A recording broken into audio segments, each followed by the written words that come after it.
चयन स्टूडेंट उम्मीद करता हूं सभी स्वस्थ मस्त खुश और सुरक्षित होंगे। आज की वीडियो में डिस्कस करेंगे कुछ बहुत इंपॉर्टेंट टॉपिक्स पर। आज हम बात करेंगे यूपी जूनियर असिस्टेंट 55-12 का एग्जाम का पेपर कैसा आया था, क्या जा सकती है उसकी टाइपिंग की कट ऑफ, उस पर भी डिस्कस करेंगे। इसके अलावा मुख्य सेविका के रिजल्ट का क्या कब तक आ सकता है, काउंटडाउन शुरू हो गया, उस पर भी बात करेंगे। इसके अलावा बच्चों के बहुत सारे क्वेश्चंस हैं कट ऑफ को लेकर, नॉर्मलाइजेशन को लेकर, उस पर भी हम बात करेंगे। उससे पहले चैनल पे जो नए हैं चैनल को लाइक और सब्सक्राइब कीजिएगा। इंस्टाग्राम पे फॉलो करने के लिए इंस्टाग्राम का लिंक डिस्क्रिप्शन बॉक्स में, वहां जाकर आप मुझे इंस्टाग्राम पे फॉलो कर सकते हैं। इसके अलावा टेलीग्राम चैनल को फॉलो करने के लिए टेलीग्राम चैनल का लिंक भी डिस्क्रिप्शन बॉक्स में मेंशन है, आप जाके वहां पे भी अगर अपडेट चाहते हैं तो वहां पे भी मुझको फॉलो कर सकते हैं। चलिए चलते हैं वीडियो की ओर। तो सबसे पहले बात कर लेते हैं जूनियर असिस्टेंट 55-12 के एग्जाम को लेके कि इसका पेपर कैसा आया था। परसों रविवार को इसका एग्जाम कंडक्ट कराया गया था। लगभग आपके 2 लाख से ऊपर बच्चों ने इस एग्जामिनेशन का एप्लीकेशन फॉर्म भरा था, क्योंकि जो कट ऑफ गई थी पेट की वो बहुत कम गई थी, ठीक है। लेकिन लगभग 57% लोगों ने एग्जाम दिया है। कितने? लगभग 57% लोगों ने, यानी 1,40,000 के आसपास लमसम लोगों ने एग्जाम को दिया हुआ है, ठीक है। अब बहुत से बच्चों ने एग्जाम छोड़ दिया, तो जरूरी नहीं है कि इसमें वो बच्चे हैं जो पढ़ने वाले हैं। हो सकता है पढ़ने वाले बच्चे मैक्सिमम एग्जाम देते हैं। ये वही है जो तैयार नहीं था, प्रिपरेशन नहीं था, या टाइपिंग जिनकी प्रिपेयर नहीं हो पाई होगी, वह सोचा होगा कि टाइपिंग हम सीख नहीं पाएंगे, तो उन्होंने एग्जामिनेशन छोड़ दिया है। अदरवाइज लगभग 57% बच्चों ने एग्जाम दिया है। ये अलग बात है कि इसमें चूंकि लेखपाल की भर्ती ऑलरेडी कंडक्ट हो चुकी है, वीपीओ की भर्ती कंडक्ट हो चुकी है, तो अच्छे रैंक होल्डर वाले बच्चे इस एग्जाम को नहीं दिए होंगे, ठीक है, या भरे ही नहीं होंगे, ठीक। लेकिन 57% बच्चों ने ओवरऑल इस एग्जाम को दिया है। अब इसमें जो पेपर आया था वो थोड़ा सा पैटर्न चेंज हो गया है। जब से आपने बीपीओ का एग्जाम देखा होगा उसमें भी पेपर का पैटर्न चेंज था, वैसे ही इसमें भी आपके पेपर का पैटर्न चेंज था। पेपर के पैटर्न चेंज होने से मतलब है कि अब 5 ऑप्शन आते हैं, ठीक है। पहले 4 ऑप्शन आते थे, अब 5 ऑप्शन आते हैं मल्टीपल चॉइस क्वेश्चंस में, ठीक है। इसकी वजह से ये पेपर की जो लेवल हो जाता है वो टफ हो जाता है, ठीक है। जो 5वां ऑप्शन आता है उसकी वजह से पेपर का लेवल टफ हो जाता है। पहले 4 ऑप्शन में बच्चे गेस भी लगा सकते थे, लेकिन 5 ऑप्शन आने के बाद ये चीज एकदम है कि मतलब अगर हमको क्वेश्चन आ रहा है तो आ रहा है, अदरवाइज उस क्वेश्चन को छोड़ देना है, तुक्का नहीं मारना है, क्योंकि 0.25 मार्क्स इस पे कट रहा था, ठीक है। अब पेपर का जो लेवल था वो बटा था हिंदी में, ठीक है। देखिए हिंदी जो था, हिंदी सेक्शन में जो बना था, हिंदी का जो लेवल था वो मान के चलिए मॉडरेट था, ठीक है, मॉडरेट लेवल था, ठीक। इजी नहीं आया था हिंदी मॉडरेट लेवल का हिंदी आया था। बहुत से बच्चों के लिए जो हिंदी से बिलोंग नहीं करते हैं या हिंदी को हल्के में लेके चलते हैं, उनके लिए पेपर टफ भी हो सकता है, ठीक है। मैक्सिमम मैं मान के चल रहा हूं कि मॉडरेट था, ठीक है। टफ भी उसका लेवल हो सकता है, जो बच्चों ने हिंदी को हल्के में लिया होगा उसके लिए टफ हो सकता है। दूसरा सेक्शन कंप्यूटर का था, ठीक है। तो कंप्यूटर का जो सेक्शन था ये आप मान के चलिए ये भी मॉडरेट था, ठीक है। अगर आपके पास कंप्यूटर की प्रॉपर नॉलेज नहीं थी तो ये भी मॉडरेट से टफ आपका पेपर आया हुआ था। और प्रॉपर नॉलेज का मतलब है कि डीपली नॉलेज, पार्ट के बारे में पता हो, सर्वर के टाइप का पता हो। अगर इतना डीप नॉलेज था तब आप इस कंप्यूटर के पेपर को कर सकते थे। अगर ओवरऑल मान के चलिए सारे सेक्शन में सबसे टफ आप मान के चलिए कंप्यूटर था, अगर आपके पास प्रॉपर नॉलेज नहीं थी। इसके अलावा आपका एप्टीट्यूड के क्वेश्चन, रीजनिंग के क्वेश्चन थे, ठीक है, रीजनिंग के क्वेश्चन थे।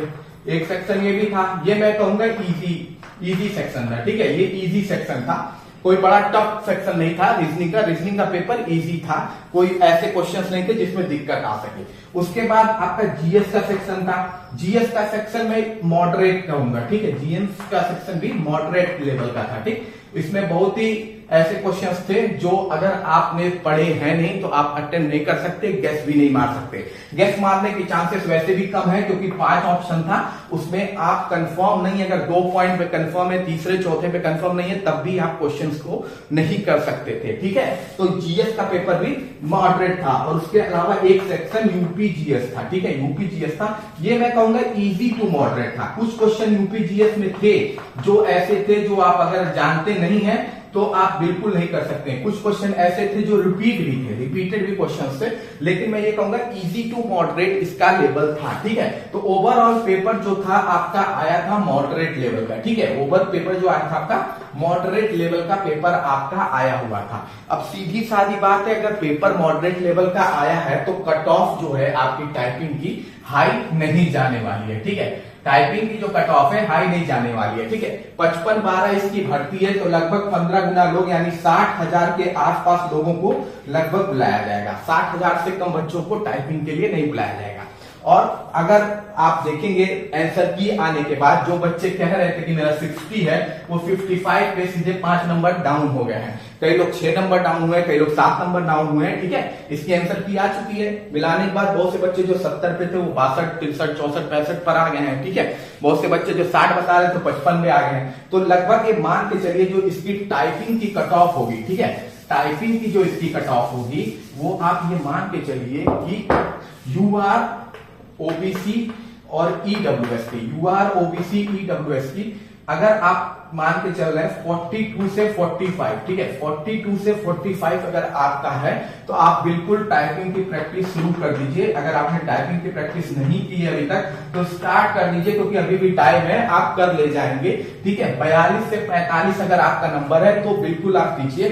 SC कैटेगरी में आपका नंबर 40 के पास है, ठीक है, 38 से 40 के बीच में है, तो बिल्कुल आप टाइपिंग की प्रैक्टिस कीजिए। और ST कैटेगरी में 36 से 38 मार्क्स है, तो आप टाइपिंग की प्रैक्टिस शुरू कर दीजिए। यही आपका टाइपिंग का कट ऑफ जाएगा, इससे ज्यादा नहीं जाएगा, ठीक है। फाइनल कट ऑफ की बात तो बात की है, क्योंकि अभी टाइपिंग जो होती है ना, मेनली छठैया यहीं पर होता है। यहाँ अगर 60,000 बच्चे हैं, 60,000 बच्चे हैं, तो उसमें भी मुझे लगता है कि कहीं इतने भी ना मिले कि ये सीट खाली रह जाए, वैकेंट रह जाए, इतने भी ना मिल पाए, क्योंकि टाइपिंग में बहुत सारे बच्चे फेल हो जाते हैं। मैक्सिमम बच्चे यहाँ पे टाइपिंग पर ही फेल होते हैं, तो इतने बच्चे भी हो सकता है ना मिले कि जो इस पूरी सीट को भर पाए। तो यहाँ पे आप टाइपिंग की प्रैक्टिस एकदम स्ट्रांग रखिए, तो इसमें आपकी नौकरी मिलने के चांसेस 100% है। अगर आपका 42 नंबर है और 45 नंबर के आसपास घूम रहा है, 42 भी है तो भी 42 से एक कम भी 41 भी है, तब भी आप टाइपिंग की प्रैक्टिस जरूर कीजिएगा, क्योंकि इसकी कट ऑफ बहुत डाउन जाएगी।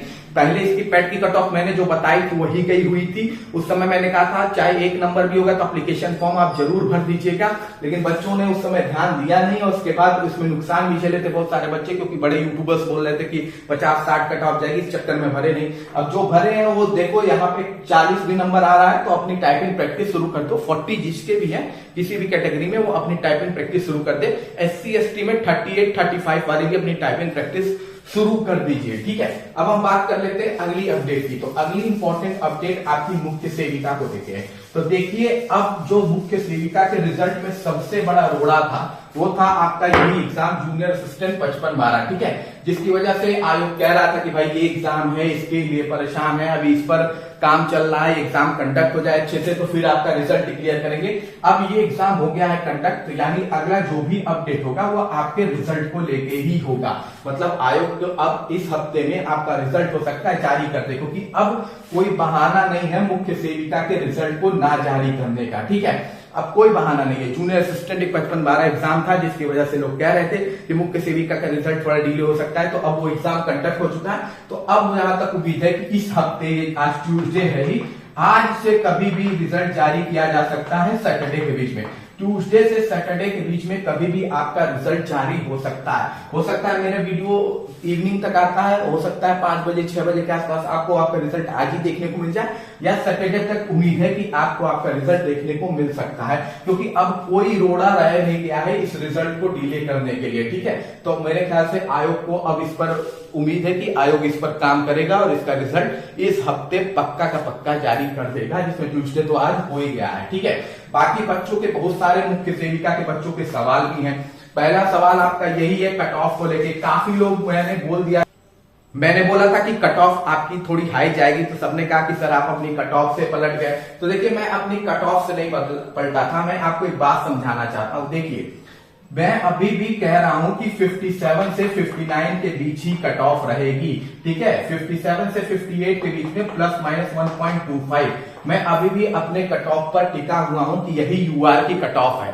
लेकिन एक सिंपल सी बात समझिए कि अगर आपका स्कोर 60 है, अगर आपका स्कोर 60 है तो ये मान लीजिए नॉर्मलाइज स्कोर ही है, क्योंकि देखिए रॉ स्कोर तो किसी सबको पता है, नॉर्मलाइज स्कोर तो कैंडिडेट को नहीं पता है, तो हमें क्या पता होगा कि क्या आपका कट ऑफ जा सकता है, क्या हो सकता है। ठीक है, किसी भी यूट्यूब पे आप बात कर लेंगे तो सब एक गैस ही लगा रहे हैं कि इतना नॉर्मलाइजेशन हुआ, उतना नॉर्मलाइजेशन हुआ। ठीक है, तो ये मान के चलिए कि 60 एक एवरेज कट ऑफ है, तो फर्स्ट शिफ्ट में 63 वाले सेफ हैं। अगर 4 नंबर का डिफरेंस होता है तो यहाँ 56 वाले सेव हो जाएंगे और यहाँ 64 वाले सेव होंगे। ठीक है, ये भी हो सकता है अगर 4 का गैस हुआ। ठीक, अगर 2 का होता है तो यहाँ 59 वाले सेफ हो जाएंगे और यहाँ पे कितने सेफ हो जाएंगे, यहाँ पे 62 वाले सेफ हो जाएंगे। ठीक है, अगर 2 पर होता है, ठीक है 2 का होता है तो एक एवरेज हमने माना नॉर्मलाइज स्कोर 60 है, तो 60 ही नॉर्मलाइज स्कोर की कट ऑफ नहीं जाएगी। फर्स्ट शिफ्ट में उसमें 57, 56, 59 वाले भी सेफ हो सकते हैं और सेकंड शिफ्ट में 63, 64, 62 वाले भी सेफ हो सकते हैं यूआर कैटेगरी में। ठीक है, अगर वही कट ऑफ 59 जाती है, जो कि मेरी उम्मीद है कि 58 प्लस माइनस 1.25 हो जाएगा, क्योंकि ओवरलैपिंग यूआर कैटेगरी में होगी। ठीक है, सीधी सादी बात है, ओवरलैपिंग होगी और यूआर कैटेगरी का कट ऑफ ज्यादा भागेगा। पर मुझे इतनी उम्मीद है कि 60 से ऊपर नहीं जाना चाहिए, 60 से ऊपर आपकी कट ऑफ नहीं जानी चाहिए। इसीलिए मैंने आपको जो कट ऑफ अपनी बताई थी पुरानी 57 से 58 प्लस माइनस 1.25, मैं उसी पर हूं। मैंने कहा था स्लाइटली हाई जाने का मतलब था कि एक सेक्शन जो है सेकेंड शिफ्ट का, उसमें आपको हो सकता है हाई कट ऑफ देखने को मिले। बहुत से बच्चे हो सकते हैं उसमें 63 नंबर पाके, 64 नंबर पाके या 62 नंबर पाके हो रहे हो, 61 नंबर पाके ना हो रहे हो, और बहुत से बच्चे सेकंड शिफ्ट में हो सकता है 56 पर भी हो रहे हो। ठीक है, ये भी हो सकता है उसी शिफ्ट में एक बच्चा 57 पे हो जाए और एक बच्चा 56 पे ना हो, क्योंकि ये डिपेंड करता है कि नॉर्मलाइजेशन पर। ठीक है, नॉर्मलाइजेशन के फॉर्मूले पर टोटल डिपेंड करता है। तो सिंपल सारी बात मेरा वही कहना था कि हो सकता है एक शिफ्ट के लिए वो स्लाइटली हाई हो, एक शिफ्ट के लिए वो स्लाइटली कम हाई हो। ठीक है, ये बात था। ठीक है, 61, 63 ऐसी कुछ भी नहीं है। मुझे जहां तक लगता है 60 से ज्यादा कट ऑफ नहीं जाएगी। अगर ज्यादा बढ़ जाएगा 52 से आपका +8 नॉर्मलाइजेशन हो जाएगा, 60 पे पहुंच जाएगा आपका डिफरेंस। इससे ज्यादा का डिफरेंस आपके डीबी से मुझे नहीं लगता है कि चला जाएगा आपका फाइनल कट ऑफ में। ठीक, बाकी दूसरा सवाल आपका नॉर्मलाइजेशन को लेके है, तो वो भी मैंने आपको होल बताई दिया इसमें कि 3 भी हो सकता है, 4 भी हो सकता है। ठीक है, 3, 4 से मैक्सिमम नहीं हुआ होगा। और सबसे इंपॉर्टेंट बात यही है कि सबका +3 नहीं हुआ होगा और सबका -3 नहीं हुआ होगा, सबका +4 नहीं होगा, सबका -4 नहीं हुआ होगा।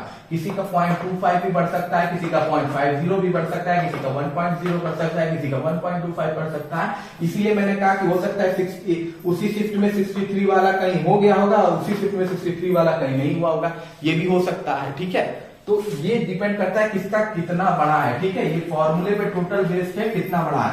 63 वाला हो गया होगा, 62.95 वाला बाहर हो जाएगा। ठीक है, ज्यादा कोई फर्क का अंतर नहीं, 0.5 का अंतर है, फिर भी बाहर हो सकता है। तो ये चीजें हैं नॉर्मलाइजेशन में, इसीलिए नॉर्मलाइजेशन में कुछ भी क्लियर नहीं होता है। ठीक है, और जो भी आपकी कट ऑफ है वो सब अभी तक गैस ही है। ठीक है, किसी को आपका परफेक्ट स्कोर पता है नहीं, इसलिए टोटल अंदाजा मारा गया। कोई बहुत हाई बता रहा है, कोई लो बता रहा है, लेकिन ये मान के चलिएगा सेकेंड शिफ्ट में 56, 57 वाले भी सेफ है और फर्स्ट शिफ्ट में 62, 63 वाले भी सेफ है। ठीक है, यही टोटल है। ठीक, मान के एकदम है। और दूसरा आपका नॉर्मलाइजेशन में मैंने समझा दिया कि एक समान नहीं बढ़ता है, एक्यूरेसी का कोई आपका लेना देना नहीं होता है। ठीक है, बाकी आप अच्छा खासा जानते हैं, सैलरी इसकी अच्छी है, 2800 ग्रेड पे की जॉब है, तो सैलरी आपको ठीक ठाक अमाउंट में इसकी मिल जाएगी। 46,000 इन हैंड होती है, मुझे जहां तक पता है 46,000 के आसपास इन हैंड मिलता है, मतलब बनता ज्यादा है लेकिन कट पीट के 46,000 इन हैंड आपके मिलती है। अच्छी नौकरी है। ठीक है, ज्वाइनिंग भी आपकी रिजल्ट आने के 2 हफ्ते के अंदर उम्मीद है कि कर दी जाएगी, 2 वीक के अंदर आपकी ज्वाइनिंग कर दी जाएगी। बाकी एलिजिबिलिटी को लेकर भी बच्चों का क्वेश्चन है कि बीएससी वाले या 2 ईयर वाले बाहर हो जाएंगे, तो जहां तक मुझे लगता है कि आयोग सबको संतुष्ट करेगा, सबको बराबर रखने की कोशिश करेगा, जहां तक मुझे लगता है। उसके बाद बच्चे कह रहे थे कि अगर साइंस वाले लिए गए तो हम चले जाएंगे केस करने, तो वो दूसरा मैटर है, वो आपका अपना है कि आप अगर चाहते हैं कि भर्ती और लटकी रहे तो आप जाइएगा। आपको अगर लगता है कि क्योंकि यहाँ देखिए हम सब फ्री हैं, अगर हमको लगता है कि हमें नाइंसाफी हो रही है, हमारे साथ नाइंसाफी की जा रही है, तो आप बिल्कुल कोर्ट जा सकते हैं। पर बाकी आयोग मुझे जहां तक लगता है कि सबको संतुष्ट करेगा, सबको बराबर समान रखेगा। बाकी कोई भी क्वेश्चन होगा तो आप कमेंट बॉक्स में पूछेगा। मिलते हैं अगली वीडियो में। जय हिंद, जय भारत।